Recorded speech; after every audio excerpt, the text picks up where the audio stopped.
అందరికి 3 రోజుల తర్వాత ఎండ కొడుతుంది. ఈ రోజు అయితే మనం తాటి చెట్టు కాడికి ఇచ్చిన ఎండ కొడుతుంది కదా, ఎట్లుందో వాతావరణం, మన చెట్టు అయితే కళ్ళు ఎట్లుందో మీకు అది చూపిస్తుంది అండి. 3 రోజులు అవుతుంది ఎక్కక చూపిస్తా అందరికి. ఇంకో నేనైతే మన తాలేకలు ఈగలు అయితే నేర్చుకుందాం, కళ్ళు అవుతుందో సైడ్ బద్దం చూసిపోయింది.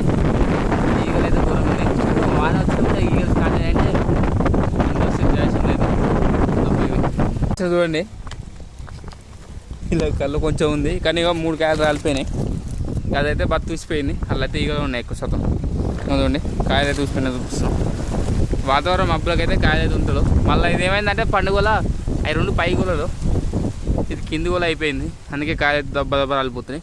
పై గోళ అయితే అయిపోయి ఇది కూడా కాయలు అవు ఇంకా బాడకళ్ళు నేల్స్ అయితే గుంజ ఛాయిస్ అయితే ఇప్పుడైతే కొంచెం అవుతుంది, ఎందుకంటే మొత్తం కాయలు పోయినాయి కాబట్టి. అవతల వాళ్ళు చూపిస్తామండి. 3 రోజులు అయితే కోత పోయింది కదా, ఉట్టనైతే ఉడుతుంది. ఫ్రై అయితే ఎంతవరకు అయితే కళ్ళు అవుతుంది మనకు. వాటర్ అయింది పారబోసిన చూడండి, ఇప్పుడైతే మంచిగా ఉడుతుంది. చూస్తాం ఏం చేస్తాం. కళ్ళు అయితే తక్కువ అయితే ఎక్కువ